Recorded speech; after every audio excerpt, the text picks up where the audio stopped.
And welcome back, softball fans, to another exciting edition of the Pelican Softball Report. It is our 2026 Louisiana Softball High School previews, and we're delighted to make our way up to the Monroe area today to visit with brand new St. Fred's Lady Warriors softball coach, Donnie Wallace. And, Coach, welcome. Thank you, Doug. Thanks for having me. Look, delighted to have it. As we talked off the air, love the St. Fred's folks, and it is always a battle with somebody when we get up there, and we love that because the spirit on campus is phenomenal. Yes, sir, it is. Yep. Look, when you got the opportunity to take this, and you're replacing long time, just a legendary coach in Ronnie Lasuzo. What were your thoughts when you saw that opening and you had the opportunity to get the job there at St. Fred's? Well, they called me up. I guess DeMarcus has been keeping up with me over the years over in California, and him and Coach Ronnie called me and wanted me to come talk to Ronnie, and had a talk with Ronnie, and he liked what he heard, and he kind of got excited about it. Had a great talk, and I talked to the principal, and right then and there they hired me on the spot, and that was pretty exciting.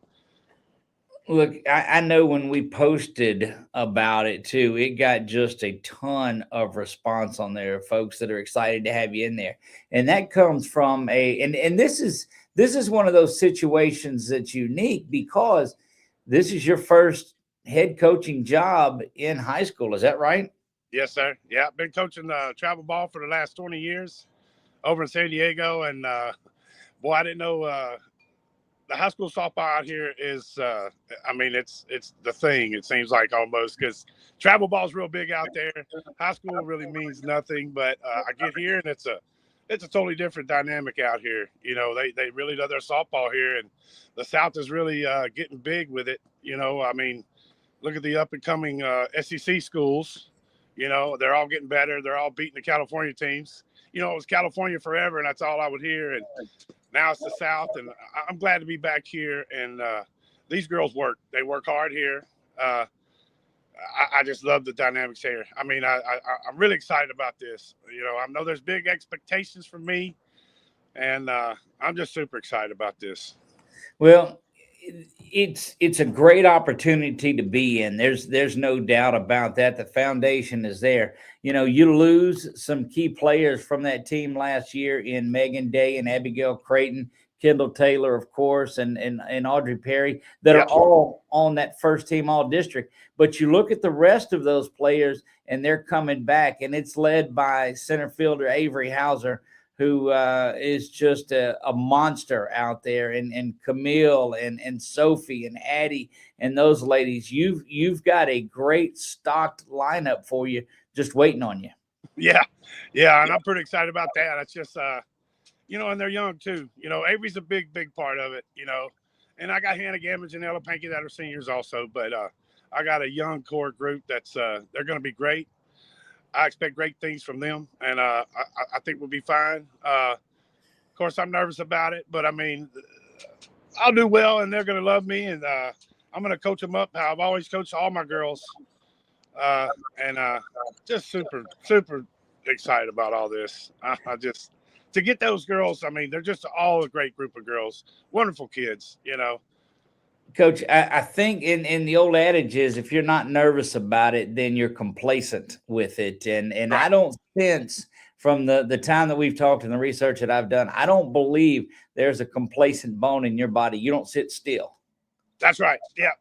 And I guess that's from being living over there in California, because, you know, it's just you hit fast forward when you move over there. And I come back here and I had to kind of hit slow down, you know. And my dad says that all the time, you know, because you know, I'm just wired that way, you know, and being over there, you can't be a slow person or you know, I'm a very humble person. I just, you know, doing this interview, you know, I was nervous about it, you know, and I know there's a lot of expectations out of me, but everybody has a lot of confidence in me, and I think everything's going to be fine. You know, it's my first year, and I'm ready to go. You know, I'm super ready to go and see how everything goes. What was it that took you out to San Diego in the first place? I met my wife there. She went to That'll do it. you at the time. She played softball, Okay. and met her, and she was from San Diego, and I ended up moving out there in '98, and been out there for 25 years. I had a daughter. I played baseball, football, at Neville High School, and went out there and had a daughter, and just fell in love with the sport. She started playing, and I've been coaching ever since. That's wonderful. What was the first thing you ate when you came back to Louisiana? Ooh, gumbo, gumbo, Doug. I love to eat, man. I've gained a little weight since I've been back. I love this food. I know it's a little salty and bad for you, but man, it's good to be home. Like over the break, a lot of pecan pies, a lot of food. People love to eat out here, so I gotta watch that.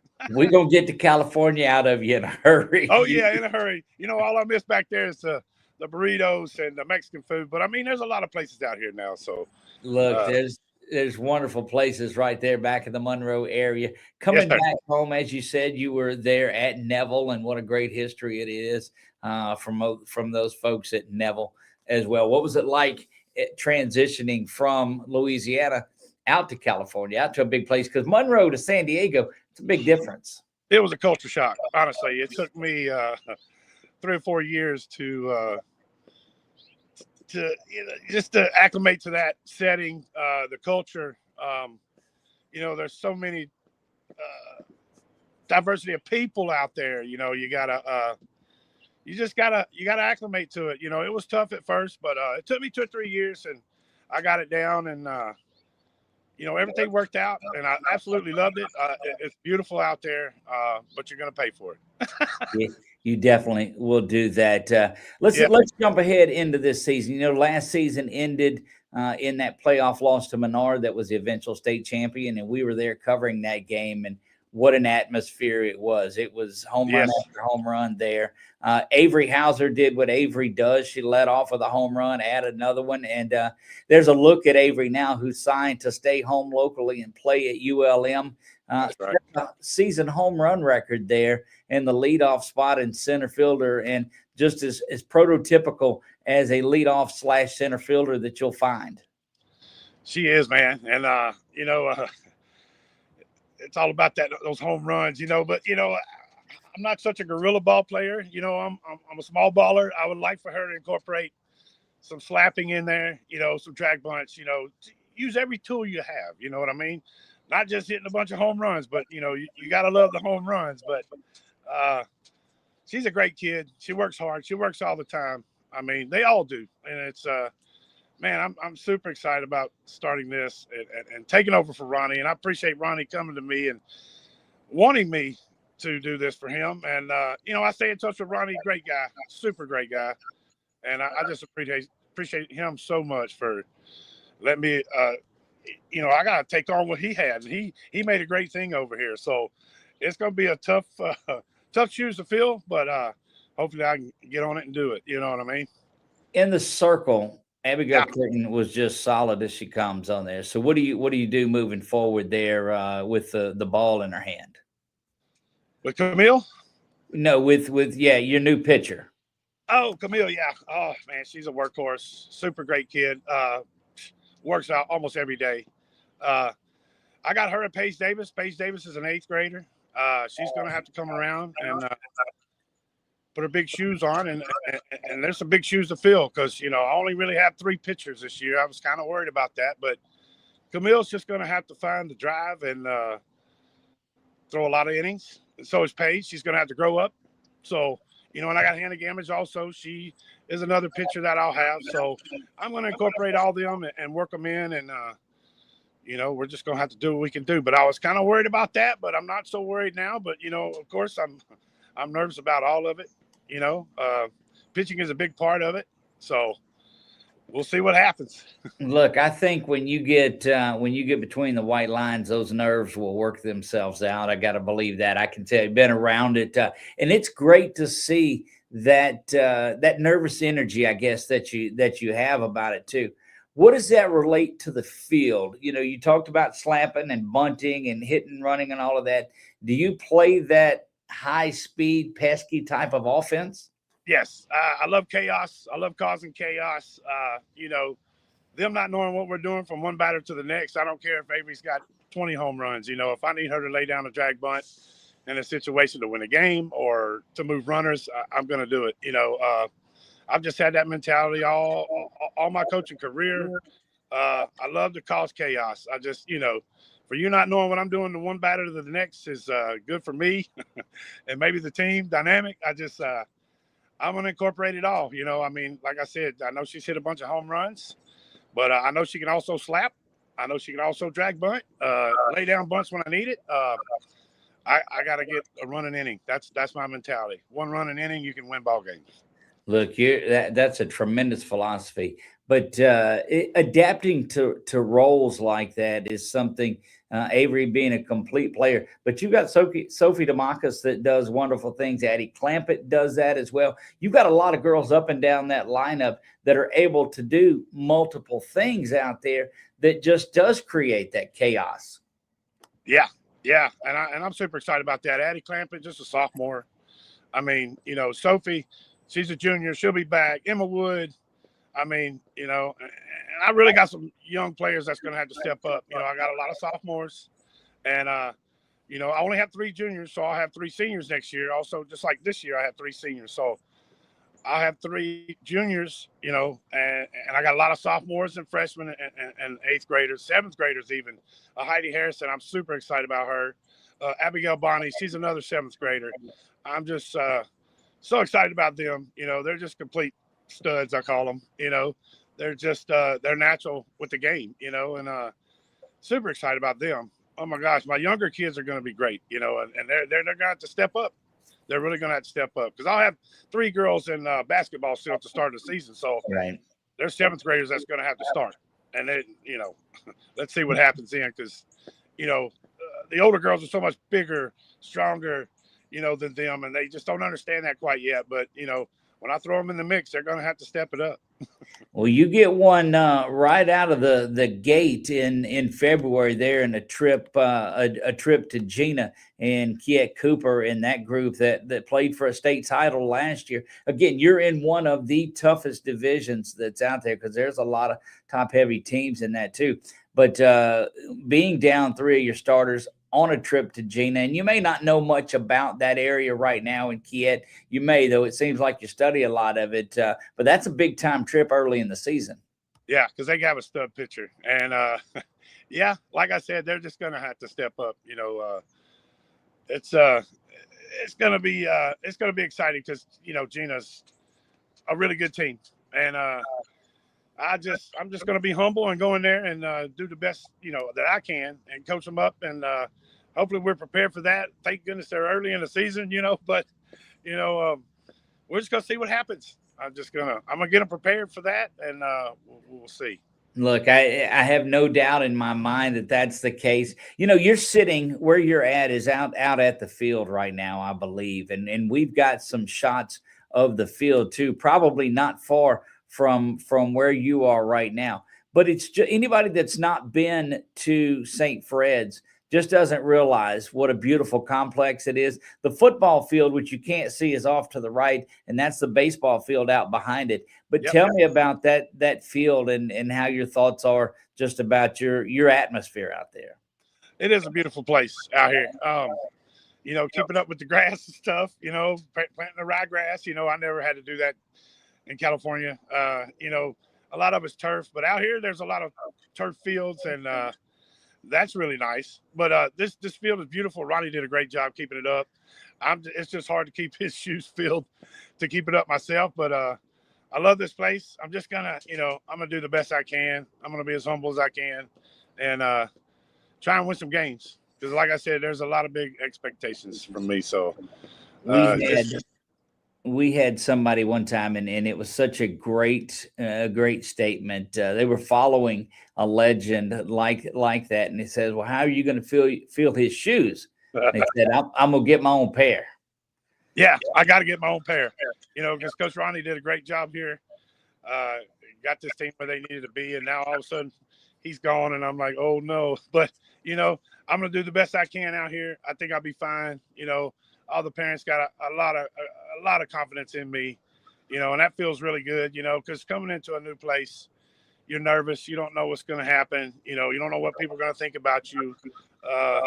But my background, I think, spoke for itself, and a lot of people kind of looked me up after I came here, and they're pretty excited about it. So hopefully everything is going to work out great. But like I said, Coach Ronnie did a great job here. I got some big shoes to fill, and I got my own shoes now. But we're going to see what I can do.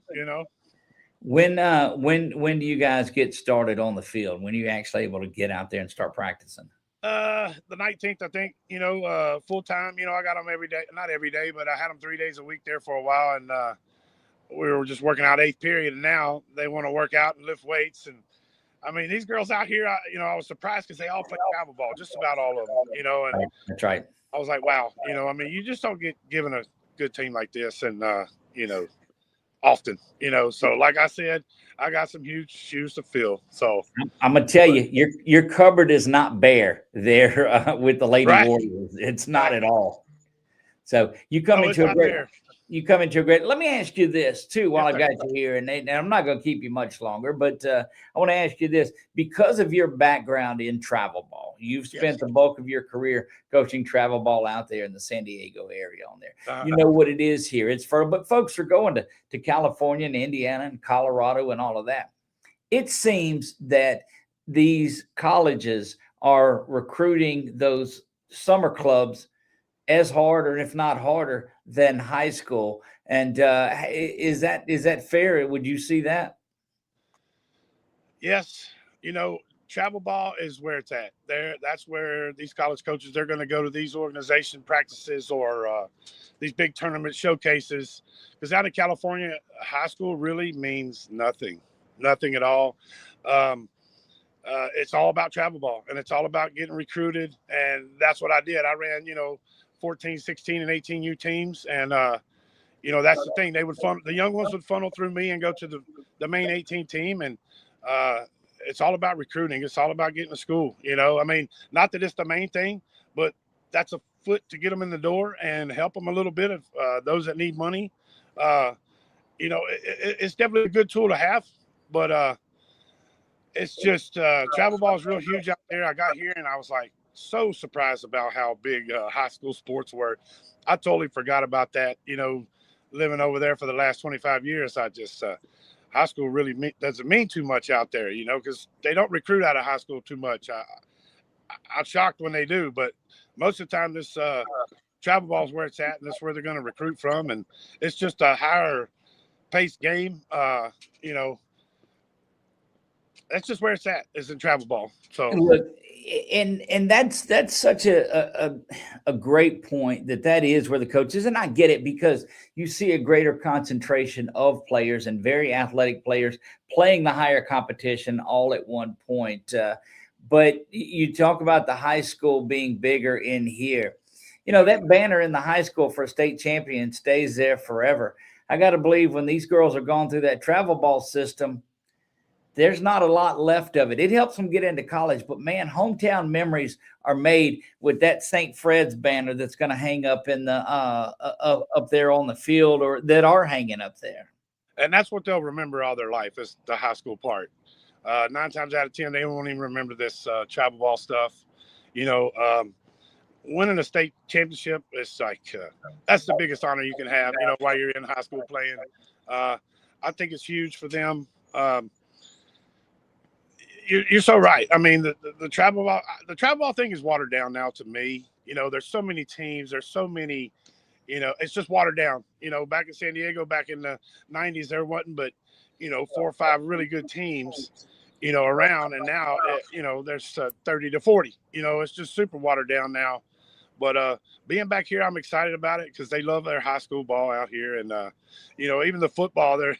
I didn't know it was so big, but after being here this winter, I'm like, oh my gosh, here we go. Look, I'm excited about it, Coach. Delighted that we've been able to connect, and looking forward to getting to know you more through the time. Again, you've got a loaded program there ready to go, which is no secret to anybody looking forward to you putting your touch on it and your style on there. And I know that we'll see each other a couple of times down the road as we stream games around the area. And hopefully we came up there for a game in the I guess it was the quarterfinals last year, and would certainly love to get back up there and stream another one. Got a great facility and great fans. Thank you. We'd love to have you. And I'll have to reach out to you and get you back over here. There you go. We're looking at schedules now and making that work. But again, we want to thank you for being here. Head coach of the St. Fred's Lady Warriors, Donnie Wallace, has made his way back from San Diego into Louisiana, and gumbo is the key. Guys, it has been a pleasure on this one. Don't forget, each and every weeknight, we're here from 7:30. This week, we've started adding 2 shows a night. So we'll be at 7:30 and at 8 o'clock. So make sure you tune in. Just too much softball to do one show a night. So for head coach Donnie Wallace, I am Doug Gann. God bless you all and good night.